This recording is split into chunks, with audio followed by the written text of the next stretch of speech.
وَلَقَدْ يَسَّرْنَا الْقُرْآنَ لِلذِّكْرِ فَهَلْ مِن مُّدَّكِرٍ۔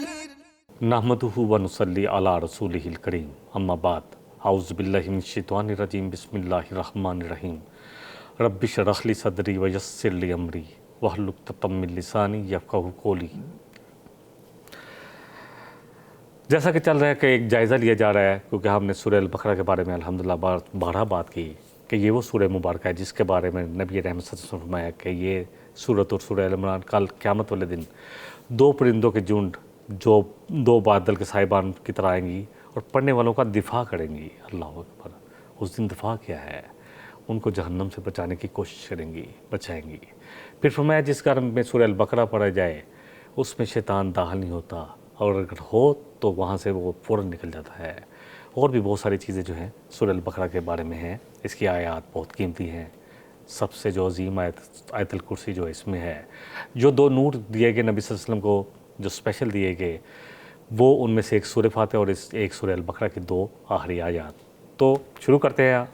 آج ہم جو آیات اس پر جس کا جائزہ لیں گے وہ ہیں اللہ کی راہ میں جو آزمائشیں آتی ہیں اور اللہ کی راہ میں جہاد اور قتال کے احکامات۔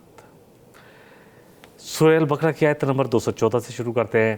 ام حسبتم ان تدخلوا الجنہ، کیا تم یہ گمان کرتے ہو کہ تم ایسے ہی جنت میں چلے جاؤ گے؟ وَلَمَّا يَأْتِكُمْ مَثَلُ الَّذِينَ خَلَوْا مِن قَبْلِكُمْ، حالانکہ تم پر تو وہ حالات آئے نہیں ہیں جو تم سے پہلے لوگوں پر آئے تھے۔ مَسَّتْهُمُ الْبَأْسَاءُ وَالضَّرَّاءُ وَزُلْزِلُوا، اللہ فرما رہے ہیں ان پر تو ایسے حالات آئے کہ ان کو تو سختی نے، بیماریوں نے، تکلیفوں نے گھیر لیا، ہلا دیا گیا۔ وَزُلْزِلُوا، ہلا دیا گیا۔ ایسی اللہ نے ان پر آزمائشیں ڈالی۔ حَتَّى يَقُولَ الرَّسُولُ وَالَّذِينَ آمَنُوا مَعَهُ، یہاں تک کہ پکار اٹھے اس وقت کا رسول بھی کہہ اٹھا، پکار اٹھا، اور جو اس کے ساتھ ایمان والے تھے، متى نصر اللہ، کب آئے گی اللہ کی مدد؟ جب اللہ پورا کھنگال لیتے ہیں نا، پھر اللہ کی طرف سے ندا آئی، اللہ کی طرف سے آیت آ گئی، ان کے لیے پیغام آ گیا، خوشخبری آ گئی۔ اللہ ان نصر اللہ قریب، آگاہ ہو جو کہ اللہ کی مدد اب قریب ہے۔ نبی صلی اللہ علیہ وسلم کا مکی دور پڑھ لیں، پھر دیکھیں کہ 10 سال جو مدینہ میں گزرے، کوئی لمحہ تو تھا نہیں چین والا۔ غزوہ بدر ہوئی، غزوہ احد ہوئی، غزوہ احزاب ہوا، ایک لمحہ بھی تو چین والا نہیں آ رہا تھا، ہر وقت سٹرگل تھی۔ پھر اللہ کی مدد آ گئی۔ جاء الحق وزهق الباطل ان الباطل کان زہوقا اذا جاء نصر اللہ والفتح۔ اللہ اکبر! جب آ گئی اللہ کی مدد اور نصرت، بہرحال پکار اٹھے تو پھر اللہ کی مدد آتی ہے۔ اب اللہ سبحانہ وتعالیٰ فرمانے اسی سورہ مبارکہ آیت نمبر 216 میں، کتب علیکم القتال، کہ اللہ نے تم پر اے مومنو، اے ایمان والو، چاہے اس وقت کے تھے یا آج کے ہے، قتال، جہاد فرض کر دیا۔ وَهُوَ كُرْهٌ لَكُمْ، ہو سکتا ہے کہ وہ تمہیں ناپسند ہو۔ وَعَسَىٰ أَن تَكْرَهُوا شَيْئًا، اور ہو سکتا ہے کہ بعض کوئی چیز تمہیں ناپسند ہو، اور کسی کو بھی نہیں پسند ہوتا۔ دیکھیں ہم میں بھی اپنے طور پر دیکھیں کہ جنگ پہ جانا ہے یا قتل کرنا ہے یا قتل ہونا ہے، دونوں میں سے ایک چیز تو ہے، اپنا سب کچھ لے کے جانا ہے۔ ڈیفینیٹلی سب سے قیمتی تو انسان کو اپنی جان لگتی ہے۔ اللہ فرما رہے کچھ چیز ہو سکتی ہے تمہیں ناپسند ہو، وَهُوَ خَيْرٌ لَكُمْ، ہاں وہ تمہارے لیے بہتر ہو۔ وَعَسَىٰ أَن تُحِبُّوا شَيْئًا، اور ہو سکتا ہے کسی چیز سے تم محبت کرتے ہو، یہ دنیا، یہ گھروں میں سکون سے رہنا، یہ سب کچھ جو ہے انسان کو پسند ہے۔ وَهُوَ شَرٌ لَكُمْ، لیکن ہو سکتا ہے کسی حالات میں وہ تمہارے لیے شر بن جائے، تمہارے لیے بہتر نہ ہو۔ وَاللَّهُ يَعْلَمُ وَأَنْتُمْ لَا تَعْلَمُونَ، اور اللہ جانتا ہے تم نہیں جانتے۔ جی نبی صلی اللہ علیہ وسلم نے فرمایا کہ ایک زمانہ آئے گا کہ اقوام عالم تم پر ٹوٹ پڑیں گی جیسے بھوکے دسترخوان پر ٹوٹ پڑتے ہیں۔ کبھی دیکھیں سیاسی جلسوں میں کیسے ٹوٹ پڑتے ہیں، اللہ اکبر! جیسے بھوکے دسترخوان پر ٹوٹ پڑتے ہیں، اے مومنو مسلمانوں تم پر یہ ایسے ٹوٹ پڑیں گے۔ تو صحابہ نے کہا اللہ کے رسول صلی اللہ علیہ وسلم کیا اس وقت تعداد میں ہم بہت کم ہوں گے؟ فرمایا نہیں، تعداد میں تو تم بہت زیادہ ہوگے، بلکہ بہت زیادہ ہوگے، لیکن تم ایک چیز پیدا ہوگی، وہن۔ پوچھا ہے اللہ کے رسول صلی اللہ علیہ وسلم یہ وہن کیا ہے؟ فرمایا حب الدنیا، دنیا کی محبت آ جائے گی بہت زیادہ. دنیا سے جاننا نہیں چاہو گے, ہر چیز دنیا کی تمہیں پسند ہوگی. دنیا میں رہنا ہے, شاید یہیں کے لیے آئے ہیں, اور شاید یہی ہماری سب کے آخری آرام کا بھی مطلب یہی دنیا ہی ہے. بس دنیا کے بعد شاید کوئی زندگی نہیں ہے, یا دنیا ہی کی سب کچھ بس بنانے میں لگے رہیں گے. ہاں, وہ کراہیت الموت, اور موت سے نفرت ہوگی. بس یہ مسئلہ ہے. آج اپنے حالات دیکھ لیں. 57 ملک, اب اور تقریباً 2 ارب کے قریب مسلمان ہوں, 57 ملک ہوں, کہیں تو سہ نہیں ہے ہماری, کہیں سنی نہیں جاتی. ہمیں شریک نہیں کیا جاتا دنیا کے فیصلوں میں, ہمارے فیصلوں میں ہمیں نہیں شریک کیا جاتا. دنیا کے کیا فیصلے ہوں گے. اگلی آیت لے لیتے ہیں. اللہ سبحانہ و تعالیٰ فرما رہے ہیں, اب جو لوگ شہید ہوتے ہیں ان کے لیے اللہ فرما رہے ہیں, وَلَا تَقُولُوا لِمَن يُقْتَلُ فِي سَبِيلِ اللَّهِ أَمْوَاتٌ, کہ نہ کہو ان لوگوں کے بارے میں جو اللہ کی راہ میں اپنی جانیں کٹواتے ہیں, شہید ہوتے ہیں, کہ وہ مردہ ہیں. نہ, بل احیاء ولکن لا تشعرون, بلکہ وہ تو زندہ ہیں اور تمہیں شعور ہی نہیں ہے. سورہ الانعام آل عمران ہم پڑھیں گے تو اللہ کہتے ہیں ان کو تو رزق دیا جاتا ہے. وَلَنَبْلُوَنَّكُمْ بِالشَّيْءٍ مِّنَ الْخَوْفِ وَالْجُوعِ وَالنَّقْصِ مِّنَ الْأَمْوَالِ وَالْأَنفُسِ وَالثَّمَرَاتِ. تمہیں ضرور آزمایا جائے گا مومنو, اگر تم مومن ہو. اللہ کہہ رہے ہیں ضرور آزمائیں گے, خوف سے, بھوک و پیاس سے, نقصان سے, جان و مال کے نقصان سے, کھیتیوں کے نقصان سے, اور بشر الصابرین, بشارت کرنے کے لیے جو صبر کرنے والے, ڈٹ جانے والے اللہ کے دین پر. ہاں, آج ہم تو نہیں ڈٹ رہے. ہمیں کبھی لگتا ہے کہ ہم فقیر ہو جائیں گے, کبھی لگ رہا ہے ہم پتھر کے دور میں چلے جائیں گے, کبھی لگتا ہے ہم کہاں سے کھائیں گے, ہمارا بنے گا کیا اگر ہم اس طرح کریں گے. اللہ کہنے کہ آزمائش تو آئے گی, لیکن اس آزمائش میں یہ صرف عوام کے نہیں ہونی چاہیے, ہر ایک شخص شامل ہو, کوئی امیر ہو چاہے غریب. اور سب سے پہلے جو ہمارا قانون ہے, جو ہم نے سیرت سے دیکھا, جو صحابہ کی زندگی کو دیکھا, سب سے پہلے جن کے ہاتھ میں اقتدار ہے وہ لوگ اپنے آپ کو اس آزمائش میں, اپنے آپ کو, اپنا سب کچھ جو ہے اس ملک پہ اور یا اسلام کی خاطر ہم قربان جب تک نہیں کریں گے, چاہے میں ہوں چاہے کوئی بھی ہو. سٹارٹ اوپر سے ہوگا, نیچے والے خود ہی سب سمجھیں گے. پھر آپ کو کسی کو سمجھائیں گے کہ تنگی سے آپ جس طرح مرضی زندگی گزارو, کوئی نہیں بولے گا, کہیں گا کہ سب نے قربانی دی ہے, خود سے قربانی شروع کرنی پڑے گی. اللہ کرے یہ بات ہم سمجھیں, اللہ کرے. الذین اذا اصابتہم مصیبہ, جب ان پر وہ لوگ جو ان پر کوئی مصیبت آتی ہے, قالوا انا للہ و انا الیہ راجعون, کہتے ہیں سب کچھ اللہ کا ہے, جان بھی اسی کی ہے, دی ہی اسی کی تھی, حق تو یہ ہے کہ حق ادا نہ ہوا, پھر بھی سمجھتے ہوتے ہیں کہ حق ادا نہیں ہوا. ہاں, مال بھی اسی کا ہے, جو ہو گیا, اللہ اکبر.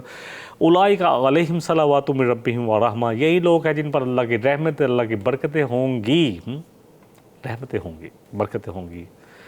وَأُولَئِكَ هُمُ الْمُهْتَدُونَ, اللہ فرما رہے ہیں وہی ہیں, یہی ہیں جو کامیاب ہوں گے. نیکی جو ہے نا اس کو بھی دیکھ لیتے ہیں, کیا دین پر امپلیمنٹ کرنا, کیا لوگوں تک دین پہنچانا, کیا دین کو قائم کرنے کے لیے کوشش کرنا, کیا جد و جہد کرنا, یہ بھی نیکیاں ہیں. اور اصل حقیقت نیکی کی تابع ہوگی جب ہمارا رہن سہن, ہمارا وضع کا تابع اس مسلمانوں والا ہو, اور پھر امپلیمنٹ بھی وہ ہو. لیس البر, یہ 177 نمبر آیت ہے, لیس البر ان تولوا وجوہکم قبل المشرق والمغرب. نیکی صرف یہ نہیں ہے, ریچول ہے نا کہ جی ہم نے قبلے کی طرف منہ کر لیا, بس یہی نیکی ہے. یا نماز نیکی تو ہے الحمدللہ سمجھ, لیکن اللہ فرمانے صرف نیکی یہ نہیں ہے. وَلَكِنَّ الْبِرَّ مَنْ آمَنَ بِاللَّهِ وَالْيَوْمِ الْآخِرِ, مگر بلکہ نیکی تو یہ ہے جو ایمان لائے اللہ پر اور یوم آخرت پر. وَالْمَلَائِکَةِ وَالْكِتَابِ وَالنَّبِيِّينَ, اور جو ایمان لائے. اب نیکی کے کنسیپٹ ہوتے جائیں. نمبر 1 کیا ہے نیکی؟ نیکی یہ ہے کہ ایمان لایا جائے اللہ پر, پورا ایمان, آخرت پر, یوم آخرت پر. یوم آخرت پر ایمان جو ہے نا, یہ انسان کو سب سے اگر پورا یقین ہو نا کہ اللہ کے سامنے کھڑا ہونا, تو پھر کیسے ہم کریں گے. پھر گناہ ہو بھی جائے گا تو ہم اتنا روئیں گے کہ اللہ معاف کر دے, اور پھر کوشش کریں گے کہ گناہ کبھی نہ ہو ہم سے. ہاں, اور پھر ایمان لانا ہے فرشتوں پر, اللہ کی کتابوں پر, اللہ کے نبیوں پر. وَآتَ الْمَالَ عَلَىٰ حُبِّهِ ذَوِي الْقُرْبَىٰ, ہاں مال دینا پڑے گا, بہت محبت ہے نا. اپنے آپ کو دیکھے تو صحیح, آج مال کی خاطر ہم کیا کیا کر رہے ہیں. آپ نے فرمایا کہ مجھے تم سے یہ خدشہ نہیں ہے کہ تم فقر و فاقہ میں مبتلا ہو جائے گے, بلکہ مجھے تو یہ خدشہ ہے کہ تم پر دنیا کھول دی جائے گی, اور پھر تم دنیا کے پیچھے اسی طرح لگ جاؤ گے جیسے تم سے پہلے لوگ لگے, جیسے یہود و نصارہ لگے, اور پھر یہ دنیا تمہیں اسی طرح ہلاک کرے گی جیسے ان کو ہلاک کر دیا تھا اس دنیا نے.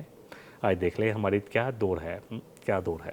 تو مال خرچ کرو, اس کے باوجود کہ محبت ہے. ذوی القربیٰ, سب سے پہلے قربا قریبی رشتہ داروں میں. والیتامى, پھر یتیموں میں. والمساکین, اور پھر مسکینوں میں. وابن السبیل, مسافروں پر. والسائلین, اور سوال کرنے والوں میں, جن کو جو تم سے مانگتے ہیں. وفی الرقاب, اور گردنوں کو چھڑانے کے لیے, قیدیوں کو چھڑانے کے لیے. واقام الصلاۃ, اور کیا کرنا ہے؟ نماز قائم کرنا ہے، یہ نیکیاں گنتے جائیں، نیکی کے سارے معیار، وآت الزکاۃ، اور زکوٰۃ ادا کرنی ہے، والموفون بعہدہم اذا عاہدوا، اور عہد پورا کیا کرو جب تم عہد کرو۔ عہد کی اتنا مسئلہ ہے، میں ایز اے بزنس مین دیکھتا ہوں، کوئی گارنٹی بھی دیتا ہے تو وہ کہتا ہے جی میں کرتا ہوں، حالانکہ گارنٹی تو یہ ہے کہ اگر گارنٹی دی ہے تو پھر اپنی طرف سے دے دو، پھر اس سے لیتے رہو جس کی گارنٹی دی تھی۔ اللہ کے رسول صلی اللہ علیہ وسلم انس بن مالک سے روایت ہے کہ جب بھی کوئی خطبہ دیتے تو آپ کہتے لا ایمان لمن لا امانتہ، کہ اس کا کوئی ایمان نہیں جس میں امانت نہیں ہے، ولا دین لمن لا عہد لہ، اور اس کا کوئی دین نہیں لمن لا عہد لہ، جس میں عہد کی پاسداری نہیں ہے اور عہد کو پورا کرنے والے۔ یہاں اللہ فرما رہے ہیں والصابرین فی البأساء والضراء وحین الباس، اور وہ جو صبر کرتے ہیں، والصابرین ڈٹے رہتے ہیں، کب؟ مشکلوں میں، تنگیوں میں، تکلیفوں میں، وحین الباس، اور جنگ کے وقت، ہاں جب ایسے حالات ہیں جیسے آج چل رہے ہیں، اولئک الذین صدقوا، وہی ہے، آج دیکھ لیں ہم جو فلسطینی ہیں جمے ہوئے ہیں، یقین جانے کیسی قربانی ہے، بہت سارے لوگوں ان کو دیکھ کے مسلمان ہو رہے ہیں۔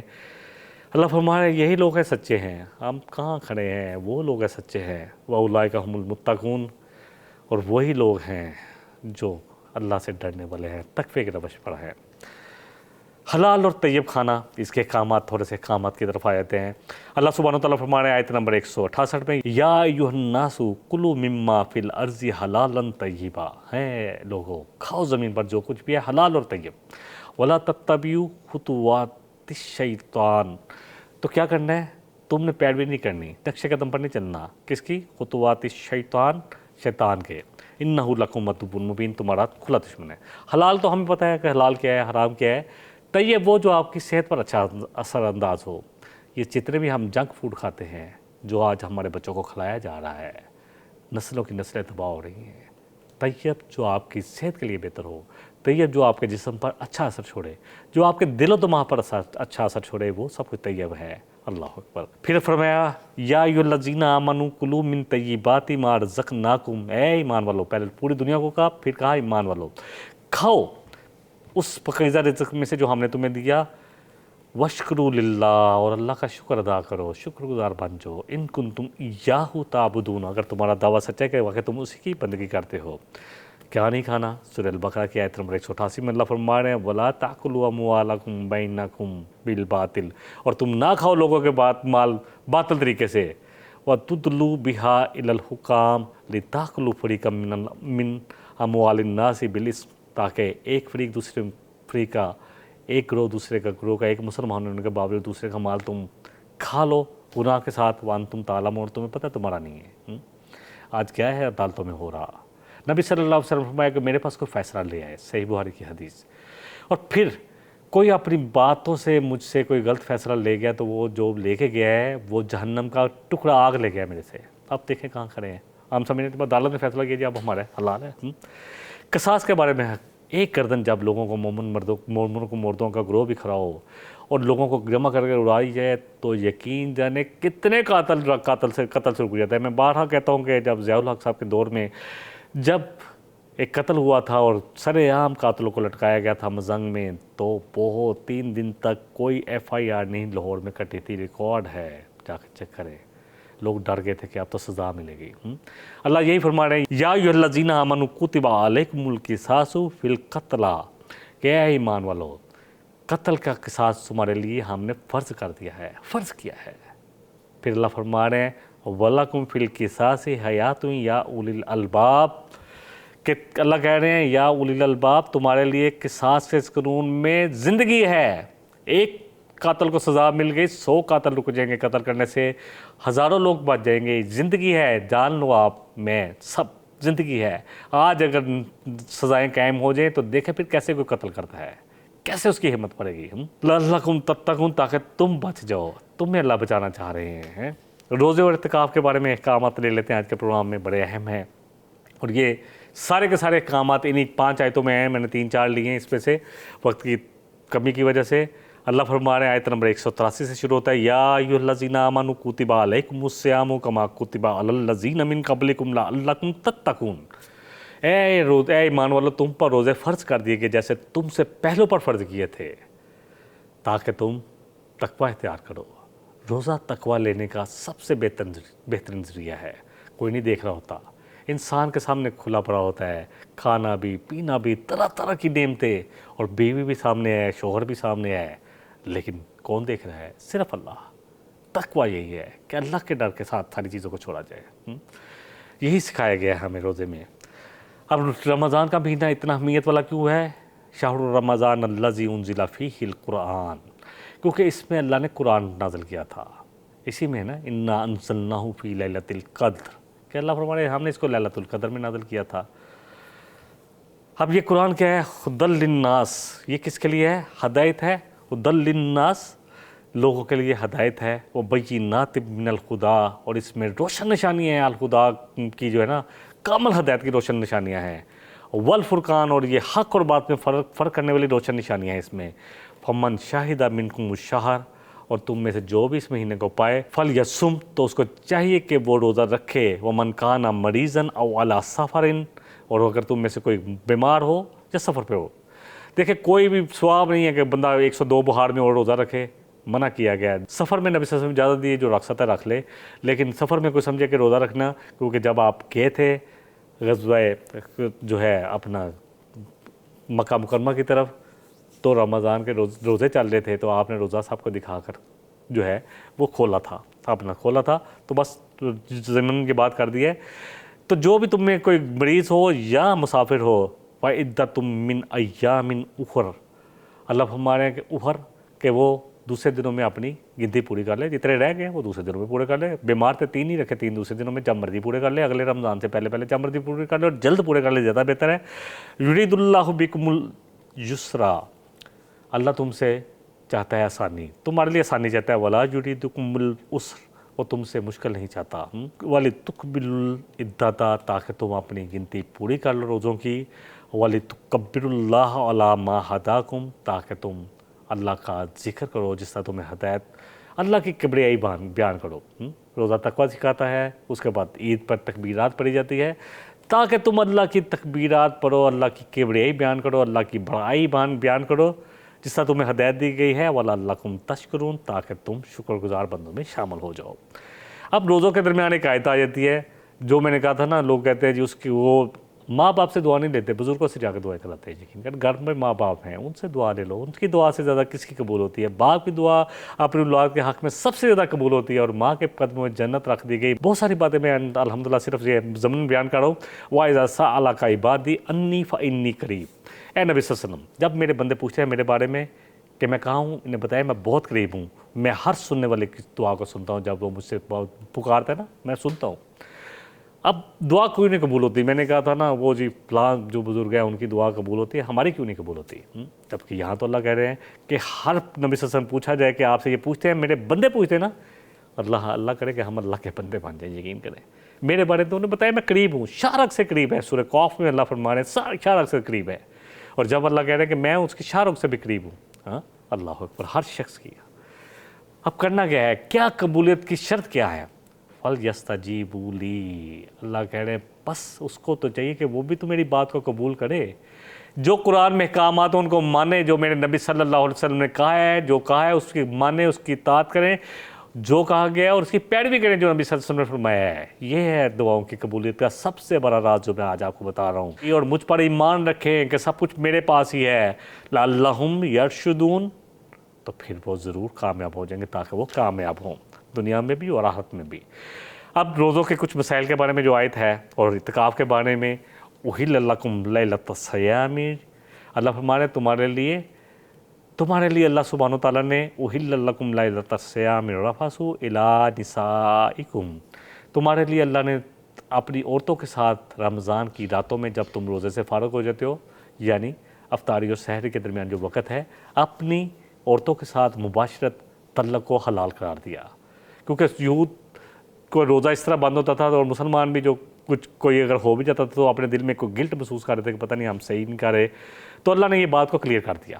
اللہ نے کہا تم رمضان کی راتوں میں جب تم افطار کے وقت کے بعد سے, سحری سے پہلے جب تم سحری کر لیتے ہو, اس سے پہلے اپنی بیویوں سے تعلق تمہارے لیے حلال کر دیا گیا. ہن لباس لکم وانتم لباس لہن, تم ان کے لباس اور وہ تمہارا لباس ہے. کتنا زبردست میاں بیوی کا رشتہ بتایا گیا. لباس پروٹیکٹ کرتا ہے, لباس عیب چھپاتا ہے, لباس انسان کو زینت بخشتا ہے. بس میں زیادہ نہیں کہوں گا کیونکہ اس پر میں نے کافی ڈیٹیل میں بات کی ہے.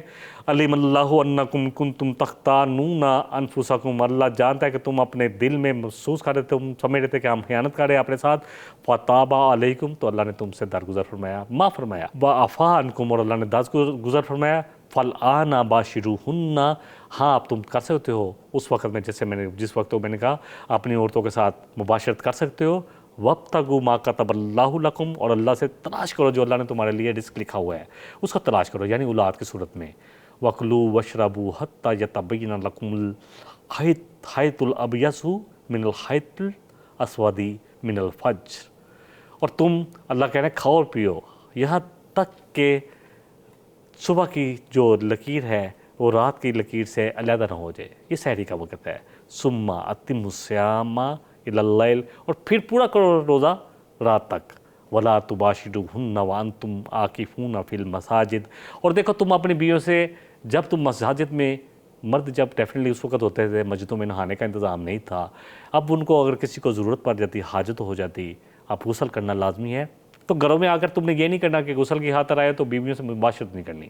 اس کو بس اتنا سمجھ لیں کہ منع کیا گیا ہے کہ آپ بیویوں سے آ کر مباشرت نہیں کر. مسجدوں میں تو کسی نے مباشرت نہیں کرنی ہوتی نا, تو اس لیے کہ نہیں کرو گے تم, یعنی تم جب اعتکاف کی حالت میں ہو, اگر تمہیں کسی ضرورت کے تحت گھر میں آنا پڑے گا تو تم اپنی بیویوں سے مباشرت نہیں کرو گے. تلک حدود اللہ, یہ اللہ کی حدیں ہیں.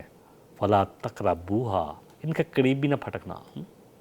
نبی صلی اللہ علیہ وسلم کی وہ حدیث کہ جب انسان حدوں کے پاس ہوتا ہے تو اندیشہ ہوتا ہے کہ کسی کو حد کراس کر دے گا, کہ کوئی جو ہے مویشی اگر حدوں کے پاس ہے تو کسی بھی اس پہ ہو سکتا ہے کہ وہ حد کو یعنی اس باؤنڈری لائن کو کراس کرتے, تو اس کے قریب بھی نہ پھٹکو. اس لیے کہا گیا ہے کذالک یبین اللہ آیاتہ للناس لعلہم یتقون. اللہ فرمانے اسی طرح کذالک یبین اللہ تم پر واضح کرتا ہے آیاتہ, اپنی آیات, لعلہم, تاکہ اللہ فرمانے اسی طرح اللہ تم سب کے لیے اور ان کے لیے بھی کرتا ہے, لعلہم یتقون, تاکہ ان کے لیے کرتا ہے تاکہ وہ بچ جائے. انشاءاللہ تعالیٰ اس میں تھوڑا سا جو ہے ہم حج کے احکامات جو ہیں اس کو میں مختصر بیان کر دیتا ہوں. آیت نمبر 197 سے آتا ہے الحج اشہر معلومات, کہ حج کے مہینے سب کو اللہ فرمانے معلوم ہے. کب یہ شروع ہوتے ہیں؟ ذی الحجہ میں ہے, اور اس وقت وہ ذی قعدہ میں سفر ہوتا تھا, بلکہ اس سے پہلے بھی شروع ہو جاتا تھا. فمن فرض فیہن الحج, کہ اللہ فرمانے کہ جو ان میں اپنے پر حج کا ارادہ کر لے, فرض کر لے. آپ کیا کریں؟ اب جب ارادہ ہو گیا, نیت ہو گئی, حج کے لیے نکل پڑا, فلا رفث ولا فسوق, تو نہ کوئی بے شرمی والی بات کرے گا, نہ کوئی گالی گلوچ کرے گا. ولا جدال فی الحج, اور کوئی جگہ نہیں کرے گا جدال کے دنوں, حج کے دنوں میں. وما تفعلوا من خیر, اور جو بھی تم کرو گے خیر کا کام, یعلمہ اللہ, تو اللہ اس کو جان لے گا. وتزودوا فإن خیر الزاد التقوی, اور راستے کا سامان لے لیا کرو, اور سب سے بہتر سامان تو تقوی ہے. واتقونی یا اولی الالباب, تو صرف مجھے سے ڈرو ہے عقل مندو. پھر جب حج مکمل ہو جائے, فَإِذَا قَضَيْتُم مَنَاسِكَكُمْ فَاذْكُرُوا اللَّهَ كَذِكْرِكُمْ آبَاءَكُمْ. جاہلیت میں جو حج ہوتا تو وہ اپنے باپ دادے کسے لے کے بیٹھ جاتے, تو اللہ کہہ رہے کہ آپ جو مسلمان ہو گئے ہو, جب مکمل ہو جائے تمہارے سارے حج کے جو ارکان ہیں, تو اب مینا میں آ کر اس طرح ذکر کرو اللہ کا جس طرح تم اپنے باپ دادا کرتے تھے, او اشد ذکر, بلکہ اس سے بہت زیادہ اللہ کا ذکر کرنا ہے. وَمِنَ النَّاسِ مَن يَقُولُ رَبَّنَا آتِنَا فِي الدُّنْيَا, کچھ لوگوں میں سے کچھ ہیں جو ہاتھ پہ جا کر صرف دنیا مانگتے ہیں, آخرت کے بارے میں بات نہیں کرتے. دنیا بھی مانگنی ہے, آخرت بھی مانگنی ہے. وَمَا لَهُ فِي الْآخِرَةِ مِنْ خَلَاقٍ, اللہ فرما رہے ہیں کہ پھر وہ آخرت میں ان کا کوئی حصہ نہیں. وَمِنْهُم مَن يَقُولُ رَبَّنَا آتِنَا فِي الدُّنْيَا حَسَنَةً وَفِي الْآخِرَةِ حَسَنَةً وَقِنَا عَذَابَ النَّارِ. اللہ فرما رہے ہیں کچھ ایسے ہیں جو کہتے ہیں کہ اے ہمارے رب ہمیں دنیا کی بھی ساری حسنات دے دے, ساری بھلائیاں دے دے, اور آخرت کی بھی ساری بھلائیاں عطا فرما دے, اور ہمیں جہنم کے عذاب سے بچا لے. یہ وہ واحد دعا ہے جو ہمیں ملتی ہے اس وقت جب ہم طواف کرتے ہیں اللہ کے گھر کا, رکن یمانی سے حجر اسود تک. یہ نبی صلی اللہ علیہ وسلم سے مسنون دعا ہے جو منقول ہے اور مسنون ہے, بہت پڑھے کرے. لیکن پھر اللہ فرما رہے ہیں اولئک لہم نصیب مما کسبوا, ہاں ملنا تو ان کو وہی ہے جو انہوں نے اپنے ہاتھوں سے کمایا ہوگا. اس کے لیے ضروری ہے کہ دعاؤں کے لیے, جیسے میں نے پہلے بھی کہا تھا, فَلْيَسْتَجِيبُوا لِي, اللہ کہہ رہے ہیں کہ میری بات سنو, مجھ پر ایمان رکھو, تاکہ تم کامیاب ہو جاؤ۔ واللہ سریع الحساب، اور اللہ جلد حساب لے لے گا۔ وذکروا اللہ فی ایام معدودات، اللہ کا خوب ذکر کیا کرو مخصوص دنوں میں۔ کن دنوں میں؟ یہ جو حج کے دن ہیں۔ فمن تعجل، یعنی جب انسان پلٹ آتا ہے نا، جب مزدلفے سے پلٹ کر آ جاتا ہے مینا میں کنکریاں مار کر، تو اب ذکر کرنا ہے، خوب ذکر کرو۔ یہ محدود دن ہی ہے، 2 یا 3۔ فمن تعجل فی یومین، جو 2 دن میں جلدی کرے، یعنی 2 دن بعد مینا سے نکلے، فلا اسم علیہ، اس پر بھی کوئی گناہ نہیں۔ ومن تأخر فلا اسم علیہ، اور جو 1 دن کی تاخیر کر لے، یعنی 3 دن مینا میں ٹھہرا رہے، اس پر بھی کوئی گناہ نہیں۔ لمن اتقی، اور مقصد کیا ہوگا؟ اللہ کا تقوی حاصل کرنا۔ واتقوا اللہ لمن اتقی، تاکہ مقصد یہ ہو اللہ کا تقوی۔ واتقوا اللہ، اور اللہ کا تقوی اختیار کرو۔ وَاعْلَمُوا، اور جان لو، انکم، بے شک تم، الیہ تحشرون، اسی کی طرف لوٹائے جاؤ گے۔ الحمدللہ جو بھی حج پر جاتے ہیں، جب پلٹتا ہے تو انسان کو چاہیے کہ مینا میں 2 دن ٹھہریں یا 3 دن، کوئی گناہ نہیں۔ لیکن نبی رحمت صلی اللہ علیہ وسلم کیونکہ 3 دن ٹھہرے تھے، تو سنت میں اگر 3 دن ٹھہر دیں، 1 دن اور ٹھہر جائے تو زیادہ اجر ہے۔ خوب ذکر کرے، خوب قرآن پڑھے، خوب دعائیں مانگے وہاں بیٹھ کر، اور اللہ کا ذکر بہت کرے۔ وآخر دعوانا ان الحمد للہ رب العالمین۔ سبحانک اللہم وبحمدک، اشہد ان لا الہ الا انت، استغفرک واتوب الیک۔ إن هذا القرآن يهدي للتي هي أقوم ويبشر المؤمنين الذين يعملون الصالحات أن لهم أجرا كبيرا۔